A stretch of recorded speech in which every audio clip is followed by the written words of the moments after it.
বাগমারা হাট কত দূর যাচ্ছি আমরা বাগমারা হাটে।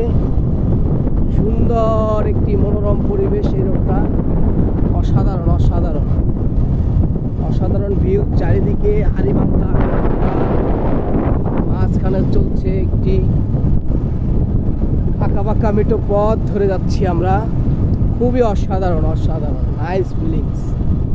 এখানে এই যে আলু তুলতেছে, আলুর আবাদ এবার ভয়াবহ।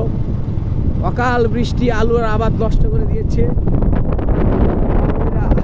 আলু তুলতেছে আর আমরা আঁকা বাঁকা মেঠো পথ ধরে যাচ্ছি সেই বদরগঞ্জ উপজেলার বাগমারা হাট এলাকায়। অসাধারণ রাস্তা, ঘুঘু পাখি বাহ, কত সুন্দর রাস্তা, কত সুন্দর পথ, নাইস ফিলিংস। এটা কিন্তু ভাইরাল হয়ে যাবে আমি যদি ফেসবুকে ছেড়ে দিই না। এই রাস্তা তো আসলে রংপুরবাসী খুবই খুবই কম দেখছে। নদীপাড়ার মধ্যে একটা ওয়াও, এই যে হাজার হাজার বস্তা আলু, আজকে আলুর আবাদ নষ্ট হয়ে গেছে। আলু অকাল বৃষ্টি